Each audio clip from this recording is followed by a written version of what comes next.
아르고 원정대, 전설의 시작 역사는 단순히 지나간 과거의 기록이 아니라 오늘을 살아가는 우리를 비추는 거울입니다. 그 거울 속에는 신과 영웅, 인간의 욕망과 위대한 도전이 뒤섞인 채 아득한 빛을 발하는 이야기들이 잠들어 있습니다. 오늘 우리는 그 중에서도 가장 장대하고 눈부신 서사시, 고대 그리스 최초의 블록버스터이자 원조 어벤져스라 불릴 만한 영웅들의 이야기, 바로 아르고 원정대의 대장정을 함께 떠나보려 합니다. 본격적인 이야기에 앞서 여러분의 좋아요와 구독은 저희가 이 고대의 지혜를 계속해서 탐험할 수 있게 하는 소중한 등불이 됩니다. 이 지식의 횃불을 더 많은 이들과 함께 나눌 수 있도록 잠시 시간을 내어 저희 여정에 동참해 주시길 부탁드립니다.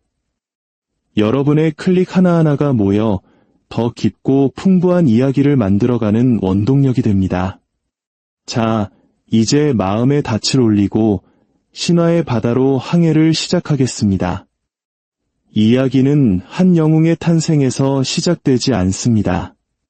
모든 비극과 영광의 씨앗이 된 태양빛을 머금은 황금 양털, 콜키스의 보물에서부터 시작됩니다. 아주 먼 옛날, 구름의 여신 네펠레에게는 프릭소스와 헬레라는 두 자녀가 있었습니다. 궁전의 비정한 계략에 휘말려 제물로 바쳐질 운명에 처한 그 순간 신들이 보낸 황금털을 가진 순양이 나타나 아이들을 태우고 하늘로 날아올랐습니다. 하지만 안타깝게도 동생 헬레는 아시아와 유럽을 가르는 해협에 떨어져 목숨을 잃었고 그때부터 사람들은 그 바다를 그녀의 이름을 따 헬레스폰토스라 부르게 되었습니다. 홀로 살아남은 오빠 프릭소스는 세상의 동쪽 끝 미지의 땅 콜키스에 도착하여 양을 제물로 바치고 그 눈부신 황금 양털을 신성한 숲의 떡갈나무에 걸어두었습니다. 그리고 잠들지 않는 용이 그 곁을 지키게 되었죠. 시간은 흘러 황금 양털의 이야기는 전설이 되었습니다. 그리스 본토에서는 왕자를 둘러싼 피비린내 나는 암투가 벌어지고 있었습니다. 이올코스의 왕 아이소는 그의 이복 형제인 펠리아스에게 왕위를 찬탈당하고 맙니다. 펠리아스는 교활하고 잔인한 인물이었습니다. 그는 신성한 헤라 여신의 신전에서 살인을 저지르는 신성모독까지 서슴지 않았기에 여신의 깊은 증오를 사게 됩니다. 한편 유폐된 아이손에게는 아들이 태어납니다. 펠리아스의 칼날을 피하기 위해 아이손 부부는 아들이 태어나자마자 죽었다고 거짓 소문을 퍼뜨리고 갓난아기를 몰래 빼돌려 펠리온 산으로 보냅니다. 그곳에는 영웅들의 위대한 스승 반인반마 켄타우로스인 케이론이 살고 있었습니다. 마치 훗날 위대한 인물이 될 인재를 길러내는 산속의 현자처럼 케이론은 아기의 비범함을 알아보고 그에게 이아손이라는 이름을 지어주며 자신의 모든 지식과 기술을 가르칩니다. 이아손은 케이론의 가르침 아래 자연의 지혜와 영웅의 무예를 겸비한 청년으로 성장합니다. 세월이 흘러 폭군 펠리아스는 한 가지 신탁 때문에 늘 불안에 떨고 있었습니다. 샌들을 한 짝만 쉬는 사내를 조심하라. 그 예언이 그의 왕좌를 위협할 것이라는 경고였죠. 20해가 지난 어느 날 이아손은 자신의 운명을 되찾기 위해 산을 내려옵니다. 이올코스로 향하던 중 그는 불어난 강가에서 길을 건너지 못하는 한 노파를 만납니다. 우리네 예시야기에서도 종종 볼 수 있듯이 보잘것없는 노인에게 베푼 작은 친절이 훗날 거대한 운명을 이끄는 법입니다. 이아손은 기꺼이 노파를 등에 업고 거친 물살을 헤쳐나갔고 그 과정에서 샌들 한 짝을 잃어버리고 맙니다. 강을 건너자 노파는 본래의 모습, 바로 올림포스의 여신 헤라로 변하여 이아손의 앞날을 축복하고 돕겠다고 약속합니다. 펠리아스에게 원한을 품고 있던 헤라는 이아손을 자신의 복수를 위한 도구이자 총애하는 영웅으로 선택한 것입니다. 마침내 이올코스에 도착한 이아손. 그의 맨발과 당당한 기세는 펠리아스를 경악하게 했습니다. 신탁의 인물이 눈앞에 나타난 것이죠. 펠리아스는 두려움에 휩싸였지만 군중 앞에서 대놓고 이아손을 해칠 수는 없었습니다. 그는 교활한 꾀를 냅니다. 그는 이아손을 환대하는 척하며 그의 영웅심을 자극하는 불가능한 임무를 제안합니다. 그대의 용맹을 증명하고 싶다면 동쪽 끝 콜키스로 가서 잠들지 않는 용이 지키는 황금 양털을 가져오라. 그리하면 내 기꺼이 그대에게 왕위를 돌려주겠노라. 이는 명예로운 제안처럼 보였지만 실은 결코 살아 돌아올 수 없는 죽음의 길로 이아손을 떠미는 계략이었습니다. 하지만 이아손은 이 도전을 운명으로 받아들입니다. 그의 가슴 속에서 케이론이 들려주던 고대 영웅들의 이야기가 현실이 되어 타오르기 시작했습니다. 이렇게 하여 그리스 신화 역사상 가장 위대한 모험, 아르고 원정대의 서막이 오르게 됩니다. 이아손의 여정은 혼자만의 싸움이 아니었습니다. 그의 부름에 응답하여 그리스 전역에서 당대 최고의 영웅들이 구름처럼 이올코스로 모여들었습니다. 그야말로 신화 속 어벤져스의 결성이었습니다. 가장 먼저 사자 가죽을 두르고 거대한 몽둥이를 든 헤라클레스가 있었습니다. 이미 수많은 과업을 통해 초인적인 힘을 증명한 그는 존재 자체만으로도 원정대에 엄청난 무게감을 더했습니다. 그의 합류는 이 여정이 단순한 모험이 아니라 신들의 시선이 집중되는 위대한 과업임을 알리는 신호탄과도 같았습니다. 음악의 신 아폴론의 아들 오르페우스도 리라를 들고 찾아왔습니다. 그의 연주는 거친 파도를 잠재우고 맹수의 마음을 움직이며 선원들의 지친 영혼을 위로하는 신비한 힘을 지니고 있었습니다. 그의 음악은 훗날 험난한 항해에서 원정대를 수많은 위기로부터 구해낼 것입니다. 스파르타의 쌍둥이 영웅 카스토르와 폴리데오케스 형제도 함께했습니다.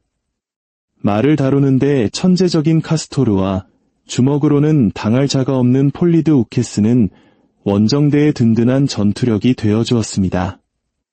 북풍의 신 보레아스의 아들들인 제테스와 칼라이스 형제는 어깨에 날개를 달고 있었습니다. 그들은 바람처럼 빠르게 하늘을 날아 인간의 눈으로는 쫓을 수 없는 적들을 상대할 운명이었습니다. 이 밖에도 훗날 트로이 전쟁 영웅들의 아버지들, 뛰어난 예언가, 그리고 노련한 항해사까지 저마다 특별한 능력을 지닌 50여 명의 영웅들이 아르고 호에 오르기 위해 모였습니다. 어떤 이야기에서는 남자들보다 활을 더 잘 쏘고 빨랐던 역걸 아탈란테도 이 여정에 합류했다고 전해지며 이는 당시로서는 파격적인 일이었습니다. 영웅들만큼이나 중요한 것은 그들이 탈배였습니다. 이아손은 당대 최고의 조선공 아르고스에게 세상에서 가장 빠르고 튼튼한 배를 만들어 달라고 의뢰합니다. 지혜의 여신 아테나의 가호를 받은 아르고스는 자신의 모든 기술을 쏟아부어 신계의 노를 갖춘 날렵하고 견고한 배를 건조합니다. 특히 아테나는 제우스의 신성한 떡갈나무숲 도도나의 나뭇가지를 가져와 뱃머리에 심도록 했습니다.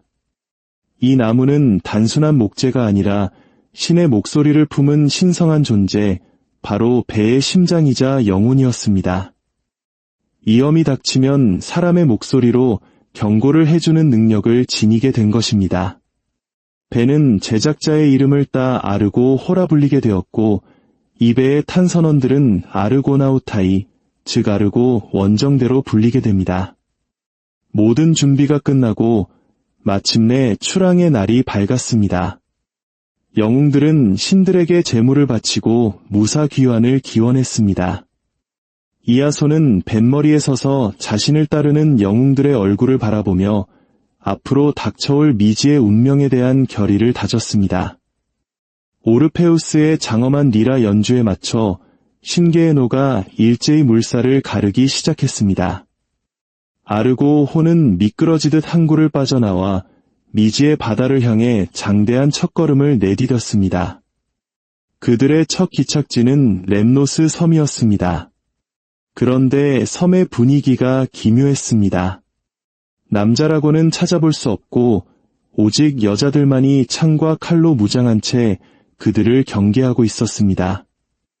이 섬의 여인들은 사랑의 여신 아프로디테를 소홀히 대한 죄로 몸에서 끔찍한 악취가 나는 저주를 받았고, 남편들이 자신들을 멀리하고 다른 여인들을 가까이 하자 분노에 차 섬의 모든 남자를 살해해버렸던 것입니다. 여인들의 여왕 힙시필레는 이아손과 영웅들을 환대했고, 원정대는 오랜만에 무대 내려 안락한 휴식을 취했습니다. 이아손은 힙시필레와 사랑에 빠졌고, 다른 영웅들도 렘노스 여인들과 시간을 보내며 여정의 목적을 잊어가는 듯했습니다. 이 안락함이라는 달콤한 독에 취해 있던 동료들을 향해 헤라클레스가 불호령을 내렸습니다. 우리가 이곳에서 새로운 가정을 꾸리러 왔는가? 아니면 위대한 과업을 완수하러 왔는가? 그의 일갈에 정신을 차린 원정대는 다시 닻을 올리고 항해를 계속했습니다. 다음으로 그들은 키지코스 왕이 다스리는 돌리오네스족의 땅에 도착해 따뜻한 환대를 받았습니다. 그러나 비극은 예기치 않은 곳에서 찾아왔습니다. 추랑한 그날 밤, 거센 폭풍우를 만나 방향을 잃은 아르고, 호는 자신들도 모르게 다시 키지코스 해안으로 떠밀려오고 말았습니다. 어둠 속에서 서로를 알아보지 못한 원정대와 돌리오네스 족은 적의 습격으로 오인하여 서로에게 칼을 겨누었고, 이 비극적인 전투에서 이아손은 자신의 손으로 친구였던 키지코스 왕을 죽이고 맙니다. 날이 밝고 나서야 끔찍한 실수를 깨달은 그들은 깊은 죄책감과 슬픔에 잠겨왕의 장례를 치르고 무거운 마음으로 그곳을 떠나야 했습니다. 여정의 상처는 계속되었습니다. 미시아 해안에 잠시 정박했을 때 헤라클레스가 가장 아끼던 아름다운 소년 힐라스가 샘물에 물을 뜨러 갔다가 물의 요정 님프들에게 홀려 사라지고 맙니다. 헤라클레스는 힐라스를 찾기 위해 숲을 헤매며 미친 듯이 울부짖었고, 그 사이 순풍이 불어오자 다른 선원들은 어쩔 수 없이 그를 남겨두고 출항해야 했습니다. 이 사건은 이야기의 흐름을 바꾸는 중요한 전환점이 됩니다. 가장 강력한 영웅인 헤라클레스가 여정에서 이탈함으로써 이제 진정한 리더로서 이아손의 역할이 전면에 나서게 된 것입니다. 원정대는 계속해서 나아가 예언자 피네우스가 사는 곳에 도착했습니다. 그는 신들의 비밀을 너무 많이 누설한 죄로 눈이 멀고 하르피이아라는 끔찍한 괴물들에게 음식을 빼앗기는 형벌을 받고 있었습니다. 하르피이아는 여자의 얼굴에 새의 몸을 한 괴물로 피네우스가 음식을 먹으려 할 때마다 나라와 음식을 채가거나 더러운 오물을 배설해 그를 굶주리게 했습니다. 날개 달린 영웅 제테스와 칼라이스 형제가 나서서 하르피이아들을 쫓아냈고, 저주에서 풀려난 피네우스는 감사의 표시로 앞으로의 항해에 대한 중요한 예언을 해줍니다. 그 예언 중 가장 무서운 것은 심플레가데스, 즉 부딪히는 바위에 대한 것이었습니다. 흑해로 들어가는 입구를 지키는 이 거대한 두 바위는 끊임없이 서로 부딪히며 지나가는 모든 것을 파괴했습니다. 피네우스는 비둘기를 먼저 날려보내 비둘기가 무사히 통과하면 그 뒤를 따라 전속력으로 노를 저으라고 조언했습니다. 이아손은 조언대로 비둘기를 날렸고, 비둘기는 꼬리깃털 몇 개만 잘린 채 아슬아슬하게 통과했습니다. 그 순간 원정대는 죽을 힘을 다해 노를 저었고, 아르고 호는 바위가 다시 부딪히기 직전 배꼽물 일부만 부서진 채 기적적으로 해협을 통과했습니다. 그들이 통과한 후 심플레가데스 바위는 영원히 움직임을 멈추고 하나로 합쳐졌다고 합니다. 수많은 시련과 희생을 거쳐 마침내 원정대는 세상의 끝, 콜키스에 도착합니다. 낯선 땅의 풍경과 삼엄한 경계 속에서 이아손과 영웅들은 마침내 그들의 최종 목표인 황금 양털과 그보다 더 예측할 수 없는 운명의 소용돌이 바로 콜키스의 왕 아이에테스와 그의 딸 마녀 메데이아를 마주하게 됩니다. 진정한 시련은 이제부터 시작이었습니다. 이 장대한 고대의 서사시는 단순히 신과 영웅, 마법의 이야기가 아닙니다. 이는 야망과 배신, 사랑과 희생, 그리고 미지의 세계를 향한 인간의 끝없는 도전 정신에 대한 이야기입니다.